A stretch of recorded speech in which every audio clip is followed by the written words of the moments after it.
Kalau enggak kader marah pasti. Oh, marah. Saya sebagai kader militan yang katanya biar gepeng asal banteng, saya akan marah kalau Mbak Puan nggak direkomendasikan menjadi calon presiden 2024. Oke. Tapi komunikasi.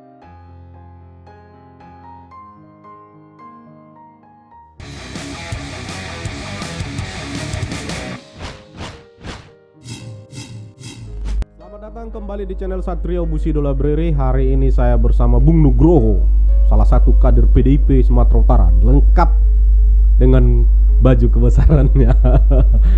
Ini langsung aja nih Mas.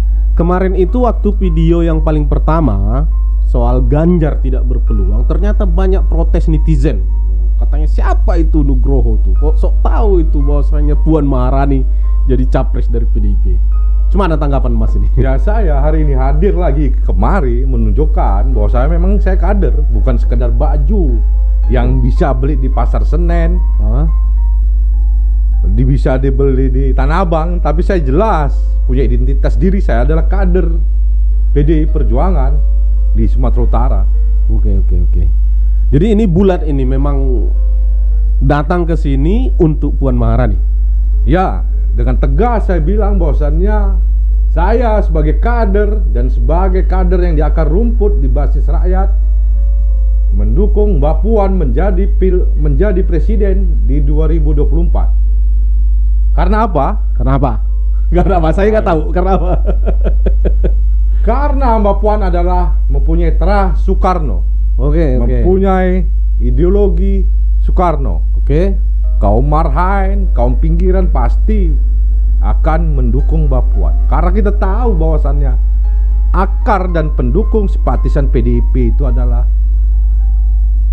orang-orang Bung Karno, simpatisan Bung Karno, orang-orang marhaen, orang-orang pinggiran yang jelas-jelas. Jadi bulat nih tekad nih. Bulat. Kalau nggak saya akan marah kepada DPP. Marahnya kayak apa? Orang itu yang nentukan semua klik-klik partai ini mau kemana. Maka itu saya bilang dari tadi. Marahnya bentuknya kayak apa? Ya, gitu. saya kan mengembalikan KTA saya. Kalau Mbak Puan tidak. Oh, ini KTA ini. Ya, KTA saya, KTA lama sama KTA baru. Oke. Ini KTA-nya Bung Nugroho nih, mau dikembalikan ke DPP kalau Puan. Nggak direkomendasi. Kalau nggak rekomendasi Bu Mega ke Puan, ini KTA dikembalikan. Dua-duanya. Ya, pasti banyak kaum marhaen akan kecewa. Ya, oke. Sebenarnya pertimbangannya apa sih Mas? Harus dia gitu. Di luar dari yang tadi konteks yang Mas bicarakan tadi, apa sih sebenarnya?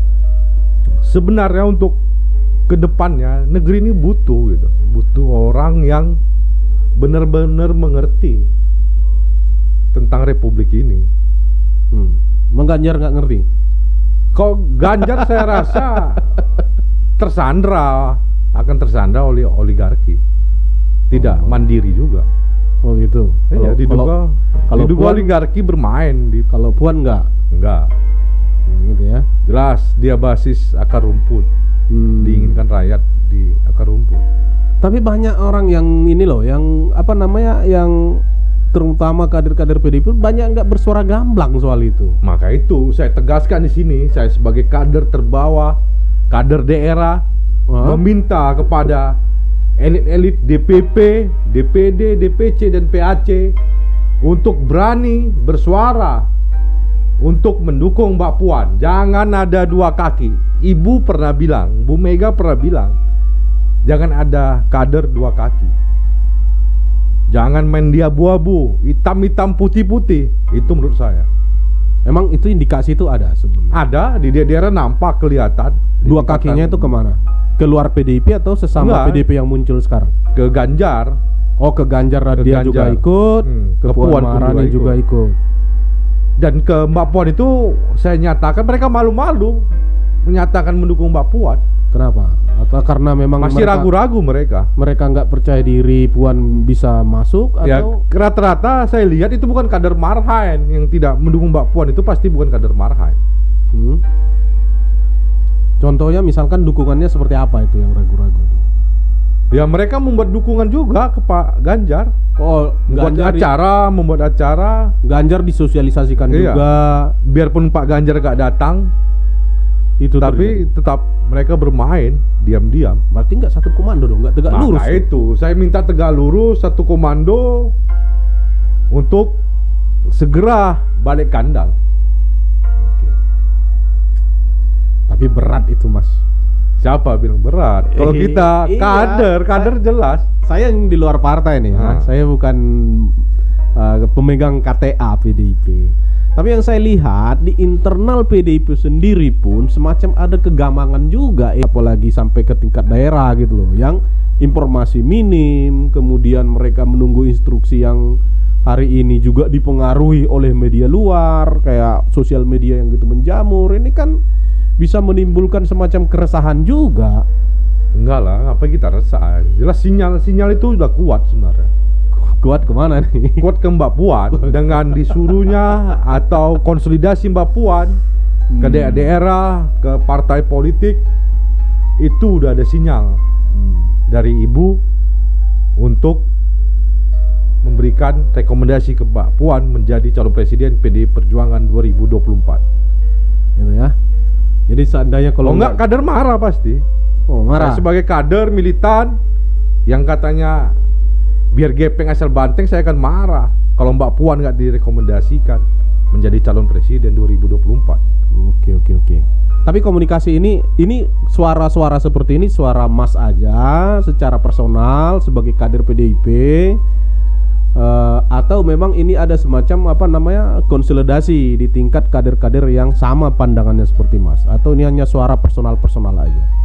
Sebenarnya ada berapa di daerah ada juga yang berkomunikasi sama kita. Kita hari ini belum berkomunikasi sama elit. Maka itu saya lihat elit ini cuma cakap-cakap aja kata anak Medan gitu.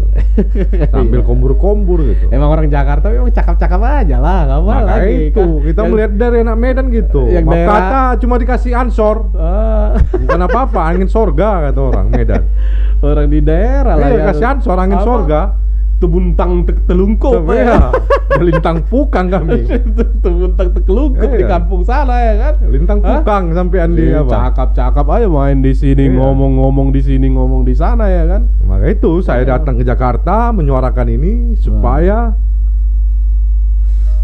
satu komando tegak lurus untuk memenangkan Mbak Puan. Jangan ragu-ragu. Jangan karena punya jabatan mereka ragu-ragu hari ini. Oh, yang Mas lihat ada keraguan di antara orang-orang yang Ada elit-elit, tingkatan DPP, tingkatan DPD, DPC, apalagi PAC pasti masih ragu-ragu. Ya bisa jadi Mas, itu terjadi karena apa? Karena memang ini pilihan ini belum benar nih, belum fix nih, belum benar gitu loh.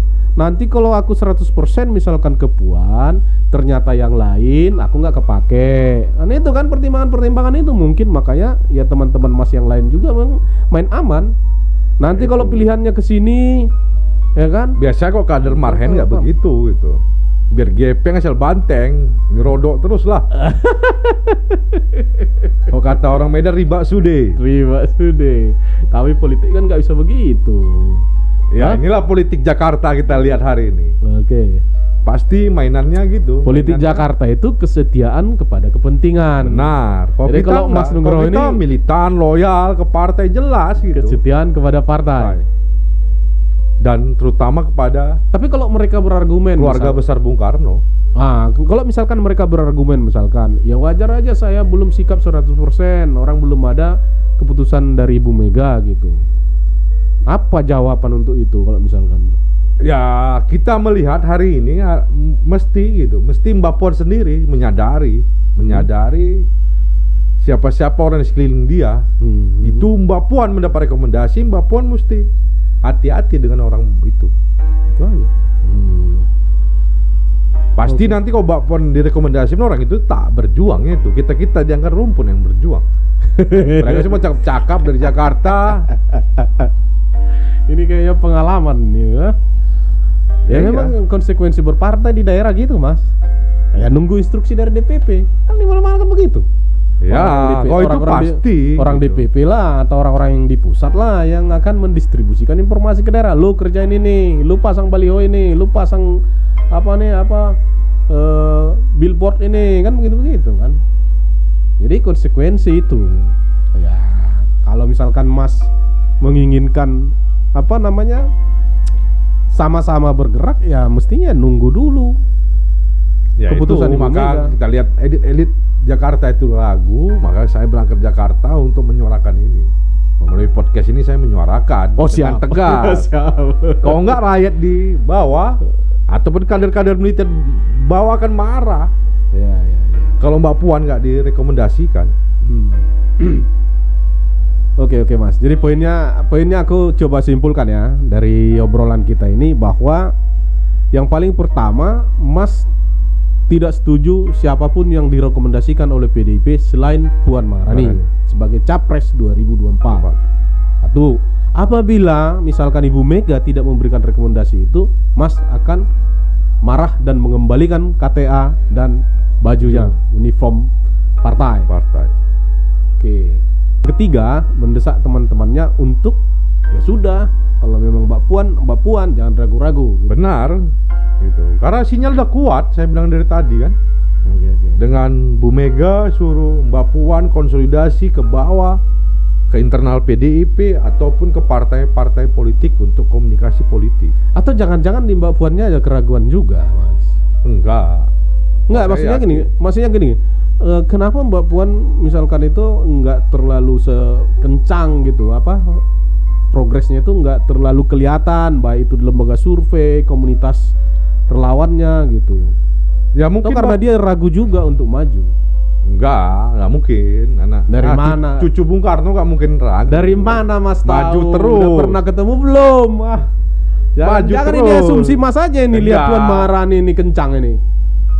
Jangan asumsi Mas aja nih, lihat Puan Maharani ini cucu Bung Karno maju terus, militan apa? Iya, udah pasti. Kalau marahin itu pasti lebih militan. Itu udah teruji. Oh gitu ya. Iya. Jadi maju nih. Maju. Oke Mas, mungkin itu aja. Mudah-mudahan. Tapi yang terakhir nih Mas, sesi terakhir. Ini cakap-cakap orang Medan kita ini ya kan. Seandainya nih video ini ditonton atau seandainya video ini dilihat oleh Puan Maharani atau timnya atau tim politiknya Puan Maharani, apa yang ingin Mas sampaikan kepada Puan Maharani? Saya tegaskan hari ini bahwasannya kader-kader yang militan di daerah-daerah, di desa-desa, di pinggiran kota mendukung Mbak Puan menjadi calon presiden dari PD Perjuangan di 2024. Karena apa? Karena Mbak Puan adalah terah Bung Karno yang bisa membawa bangsa ini. Mbak Puan kau mengerti tentang marhainisme, mengerti tentang rakyat kecil di desa, di pinggiran kota, kaum-kaum marginal. Karena orang marhain dekat pasti dengan kaum marginal, dengan kaum miskin kota. Oke. Itu saya rasa. Itu yang saya sampaikan. Oke, baik. Terima kasih Mas Nugroho atas amarahnya, atas pernyataan kerasnya. Mudah-mudahan video ini menjadi salah satu tontonan yang bisa merubah persepsi publik, atau setidaknya merubah persepsi teman-teman Mas Nugroho yang sekarang ragu untuk mendorong atau memperjuangkan Puan Maharani untuk Capres 2024. Sampai bertemu di video berikutnya. Jika Anda senang silakan komentar atau bagikan atau di like. Tapi kalau tidak senang silakan di skip aja. Jangan marah-marah. Cheers.